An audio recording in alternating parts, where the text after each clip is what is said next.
few of my favorite artists are Ivan Earl, Mary Blair, and Glenn Brogan. All of their works combine graphic shapes with beautiful textures in shadow and light to achieve a symphony of color. They look phenomenal, evoke emotion, but there's a deceiving simplicity to this look. And the question I keep asking myself is, can we create a 3D shader in Blender to help achieve this same feeling? Let's find out. So jumping into this shader, let's first set some goals for what we want to achieve. One thing that we really know is we want that nice textured edge. Next one could be we get a nice rim light that maybe has some texture as well. Another thing that I look out for is that I want it to react to the color of the light that I set up. The other thing is that we do want the ability to change out the texture. I don't want to limit myself to the one texture because some projects might not necessarily want that kind of speckled edge. And the last thing that I think we can also add in there is just a little bit of textured specularity. So now that we've established our goals, let's dive in. Let's actually knock this thing out. So at the very core of this shader that we're going to build is essentially a cell shader. I have my objects here. I just have a sphere and a Suzanne, a monkey. So let's delete the principled BSDF. I'm going to bring in a diffuse BSDF, a shader to RGB, and that's going to go into a color ramp. And at first you'll go, all right, well that did nothing. And basically what that is going to allow us to do is to move the color ramp to really get a harder line.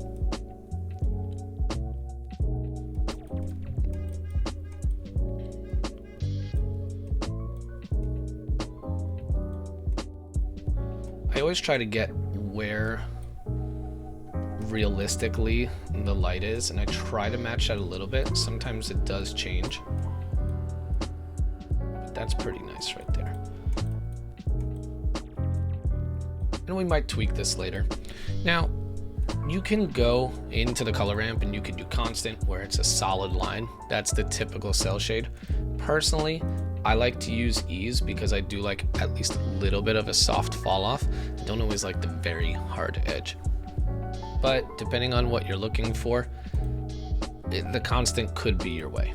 So this is basically the basis of our whole entire shader. The idea is that we're going to have a black and white mask essentially drive what is light and what is shadow. And we're going to do that a couple times with some textured edges. So let's add some color in. Just gonna bring some RGB curves in here, just 2 of them. Let's make them very obnoxious. Let's do just a nice blue and a nice red.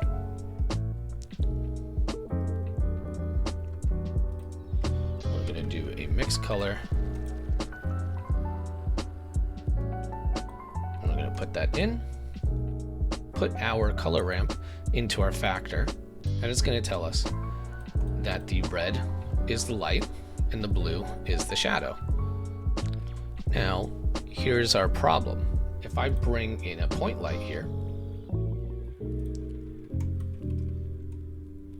it reacts to the light, but say I want to make it a nice yellow light. You see, it's not actually changing color. It's reacting to the light ray itself, but the color isn't changing. We can change that pretty easily. So we're gonna duplicate a diffused BSDF, put our RGB curves into the diffuse, and put that into the B output. And now you'll start to see it's changing with color, which is pretty cool. So now what we can do is we can duplicate our BSDF. We're going to do this similar thing for the shadow. We want to make sure that the shadow is not too dark, because if I put this in right now into A, you'll see the shadow is very dark. And sometimes we don't want that. So let's duplicate our mixed color node. We're going to put our shader to RGB into one channel and our regular color into another. And what that allows us to do, I'm just going to view this whole entire color, is if I go to 0, it's just a flat color. If I go to 1, it's from the diffuse.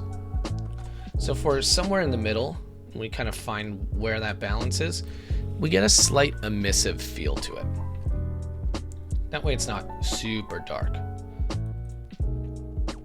0.8 or something is good. And now that is going to go into our A channel, and we can look through that, and now we have something a little bit more in our wheelhouse.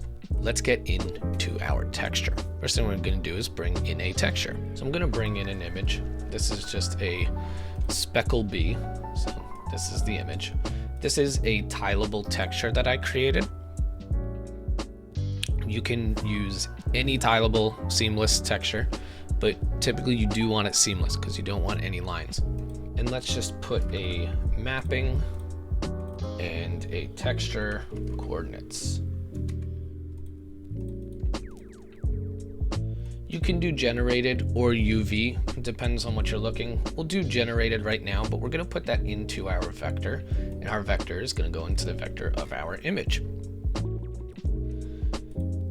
We can duplicate this color ramp, put our image into it, and if we look at just that image, and this is where you might get some stretch on it generated, so let's see. Yeah, UV actually does it better. So UV is the right one there. So now we can play with our texture, mess around with it.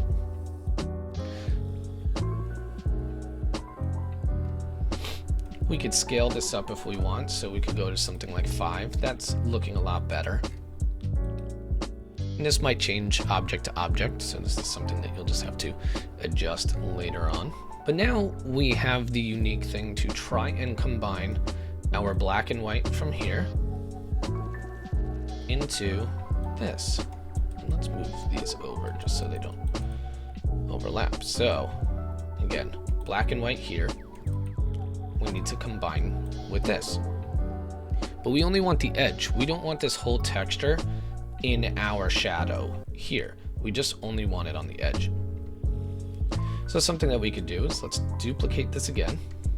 Diffuse BSDF to shader BSDF. And what we're gonna do is we're gonna move this over and create a mask just for a sliver. So I'm hitting plus and you'll see another kind of arrow and square pop up here. We're gonna make this black and we're gonna add one more, and that's going to be white. So what we're doing here, we're isolating a section because this is gonna be our mask for our texture. So if I bring in a mixed color, that's going to be our factor. So if I put it in,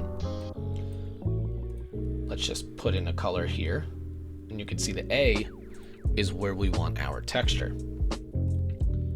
The B can just be white because we're going to want that to pass through when we combine it later.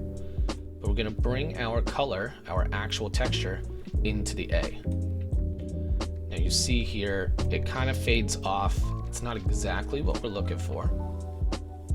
So we can start to move this and get a little bit harder of an edge on these.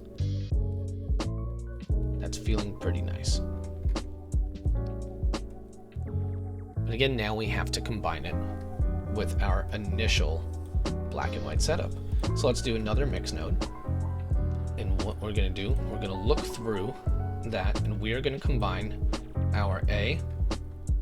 Our A is going to be our normal setup, and our B is going to be our textured edge.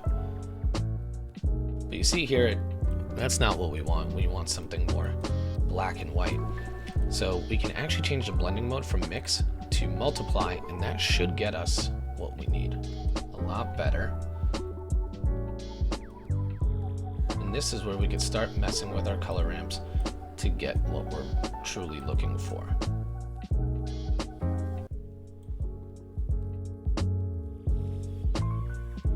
So now we're getting a little bit more of that texture. And we can use our factor to really make that strong. That's the kind of nice thing too, is that right here, 0.5, it's a little bit faded, but if we lean towards it, because we're using multiply, we're not losing that black big shadow, chunk shadow. So we could move this up and get that nice hard color. Now, if we look through our color and we use this mix node into our factor up here,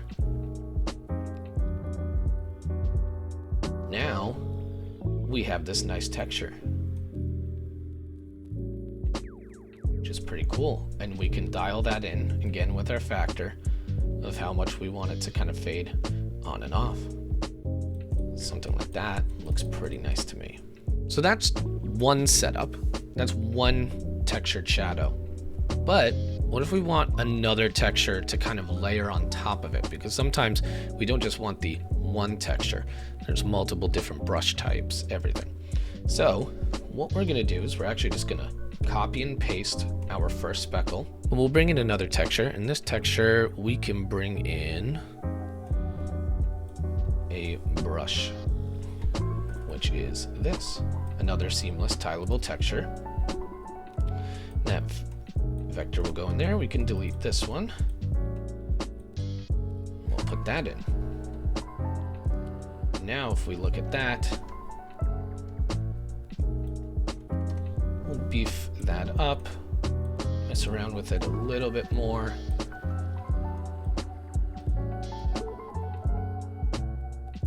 Generated might be better for this texture. And kind of rotate it. Maybe it's too small. I think that's an interesting texture to see. Let's go with that for now, and we can always adjust it later. So now we're gonna do a similar setup. We're gonna take that mix node. We're gonna take this same color ramp, put it into our factor. Put our texture here. And now you can see, here's our texture. And this is where we can start to dial it in just a little bit more. That's pretty nice. And we're just gonna do another multiply here, where this image will come here. Throw that one in. And let's take a look at that. So now you could see we're getting, instead of just the one texture, we can start to implement another texture layered in here, which is pretty nice. You can see the harsh edge here. That's not necessarily our shader, that's actually coming from the light. So something that we could do is beef this radius up, and now we can see it a little bit better. So that's looking pretty cool to me. I'm pretty happy with that result. So let's give a save. We're gonna take that mix, we're gonna put it into our factor of our colors, and there we go. And again, we can just dial this in. So if we wanted more of one texture or less of one texture, that's feeling pretty cool. So this next part that we're gonna add is a little bit of a gradient to everything. So it's not just one color or two colors. I did get this part from Comfy Mug here on YouTube. They have an amazing shader that added this recently, and I just really wanted to implement it into what I was doing here. So please go check out Comfy Mug. Amazing videos, amazing videos. Duplicate our texture coordinate and mapping. Let's add in a vector rotate. Put that into our vector. Separate X, Y, Z. Do a math. It's going to be two math nodes. One is going to be a subtract and one's going to be a multiply. We're going to take our Y, put it into the first value, and take this value into our multiply and change that to 1. Next thing we're going to do, grab a color ramp, put that in. Now, if we look through this, apologies, we do have to change this. So our X should be -90, and now we have a nice top down. That will also follow everything that we're doing, our object. You can adjust with the Y here, if it's too high or too low. I think something like that is nice. Our color ramp here, we can make it super hard edge if we wanted to, but that's the beauty of that. Put it into a mixed color node, but our black and white is going to be our factor. So if we go here, let's do like a nice warm kind of tone, but darker. And this is a nice white. We're going to duplicate our mix, but we're going to change it from a mix to an overlay. So we're going to take our color here, put that into A, take our mix, put it into B, and if we look through that, you can see here, starting to get that little gradient coming through. So we have our basic color set up, our two shadowed textures, and a gradient. Let's move on to adding a little bit of specular. So like most things, we're gonna copy all of this here, or let's do this one. Our texture mapping, a texture, and a color ramp. This is going to be the texture that we make in our specular. So for this one, I do kind of like something like this.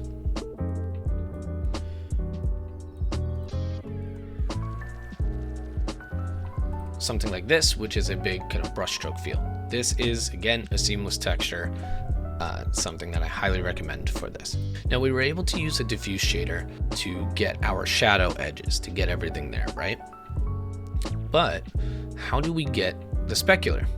Well, we can go in and we can take a specular BSDF. We're going to do a shader to RGB. And let's just look through that for a moment. So what we want out of this is a black and white mask to drive in a mixed color our texture. So right now, I mean, it's pretty bright. We're not really going to be able to take anything from this. So we can take our base color here and let's just make that fully black. Now we have something that we could really drive in. The other thing we can do is put a color ramp, make this black and white, because we need that to be black and white as a mask. And you can see here when we kind of mess with our roughness, it'll open up how sharp something is, how big it is. Our specular here will drive how wide it is. So those are kind of little things that we can add and manipulate to better articulate our specular. So now we can put a mixed color here.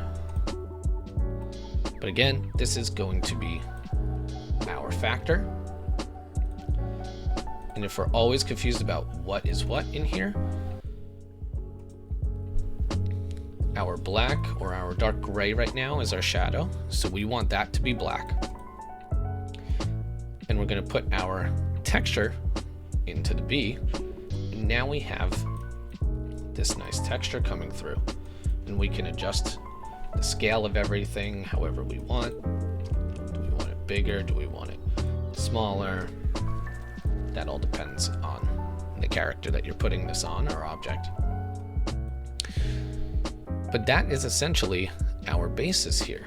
We do need to get our color back into all this. So let's add another mix. We're going to put this into our factor, and we're going to put this into our surface so we can better see what is what. So we have here, basically all we need is our color into the A node, because then our B here will be our specular color. So let's grab it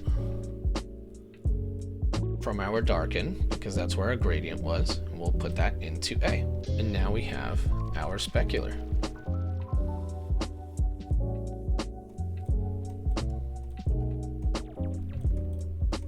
As you can see here, we can put this up to really beef the intensity of it all. Dial in a color if we wanted a crazy color. We have all the things to drive all of that now. So I typically like it further down. I like the specular to be subtle. And I also don't like the roughness to be too low. I like a kind of soft gradient. So that's just personal. But again, it all depends on the object or character that you're putting it onto. Now the other thing that we can do, and this is just to help, again, give us one more thing to dial in. I'm just going to duplicate the mix node here and put that into B. Put this in, and we're going to take our darken again, and we're just going to put it into A. This just allows us to move this factor to either be specular is on or specular is off, or somewhere in between. So if I go to 0, there's no specular. If I go to 1, there is specular here. And you can go somewhere in the middle if you want it to be more subtle. It's just another opportunity for us to dial in our colors. So looking back at our goals, we have our textured edge. We need it to react to light color. We have that. We have the ability to change out our texture because they're just images here, and we can use any image that we do want. And we have the ability to scale it if we need. And we want a texture specular. But the one thing that we are missing right now is still our rim light. So let's move on to that. Let's add ourselves a Fresnel. We're gonna take one of the color ramps here, and let's just look at that. It's pretty nice. We can dial this in however we are hoping. If you want a hard edge, if you want a softer edge, but this is pretty nice. And let's get a texture into here. So let's duplicate our whole entire texture kind of setup. And right now, I actually do really like the Speckle B, which, just to remind, is this. I really like that texture, so why not do that for our rim light? Let's put in a mixed color.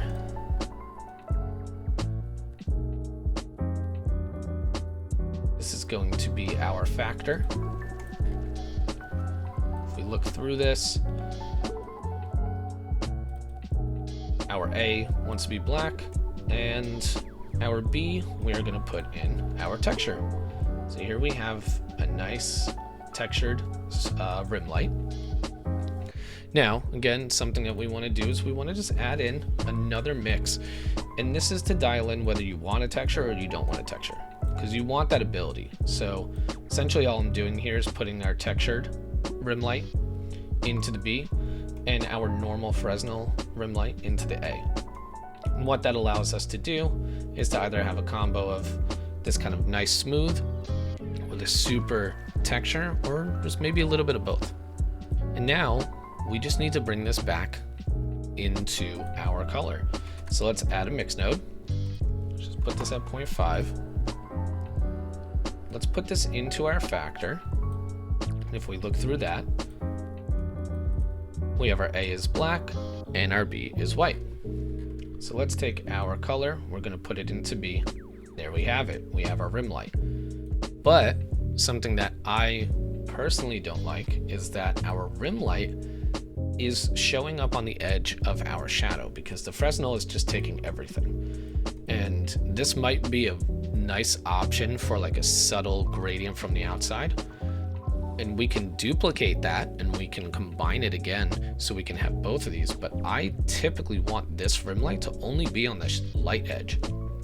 So how do we do that? Well, we can take a mix node. I'm gonna go way back over here to our main diffuse shader and color ramp, which we started out with.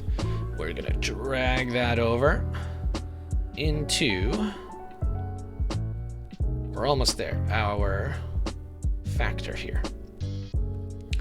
And what that's gonna allow us to do is we're gonna be able to tell A is gonna be our normal color. So on our shadow edge, we are gonna get the normal color without a rim light. And then our B is going to be our rim light. And there we have it. So now our rim light is only showing up.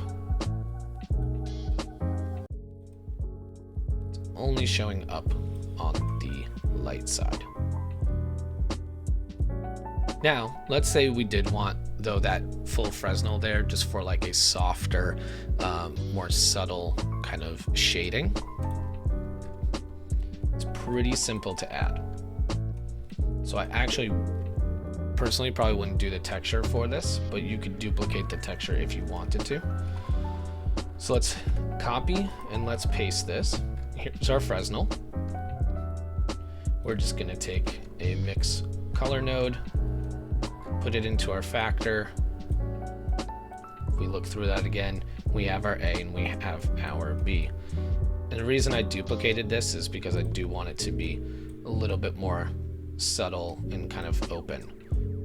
So now, if we take this and we put our color into A, into B, and our B is our kind of subtle color, there we have it. Now what we could do, I'm always about adding another kind of mix node here, just to be able to mix between the two if I want it more subtle. So we have our mix that has the Fresnel soft, and we're putting in our color here.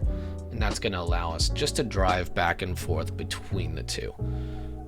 So if we want it really subtle, or if we want it more in your face, I'm all about the very subtle. We can even bring this down from white to like a lighter gray. So again, no soft Fresnel and like a little soft Fresnel. And now that can drive into, instead of our regular color going into A, we can put that into A. That way we can drive here whether you want the soft Fresnel on or off. So now we have our nice textured edge Fresnel as well as a softer Fresnel. And that's pretty much it. Now, these are using colors. So we can, make this shadow maybe a little bit darker. Let's make it something that actually would be, that we would set up. We can make this something lighter, maybe like a green light. That's pretty interesting, right? But if you wanted to use an actual texture that you hand painted or got from like Substance or something, you could do that. Essentially, you would just bring in your image and you would put it into here. This is not the proper UV for this, but I'm going to bring in an image of a character that I've been working on. It's just a skin color. But we can look and we can actually set this up properly to have some color. So let's take a look. So we have our image here. I'm going to put this into our light channel and into our diffuse BSDF. Probably going to look a little bit weird because the texture is not for these UVs, but that's okay. We'll get the point across. So that's pretty nice. But we want our texture to come in our shadow. So how do we do that? Let's take a mixed color here. I'm going to put it into A, and I'm going to choose kind of like a dark kind of blue because I like the cooler shadows. And if we put this in, we get that through. But sometimes we do want a little bit more of that natural shadow. So how do we do that? Again, let's just delete that color. We're going to put this into our diffuse BSDF. This mix color is going to work great. We're going to take this mix and put it into A. And now that allows us to get a little bit of that emissiveness feel to it. So if I go all the way to 0, it's just the color multiplied. Sorry, this should be multiply. So now it's multiplied. Here's our normal just texture. Here's it multiplied. If we go here at 0, this is just the multiplied texture. And if we go to 1, it's the diffuse. I tend to go to like a 0.2 or something. I tend to favor that multiplied texture.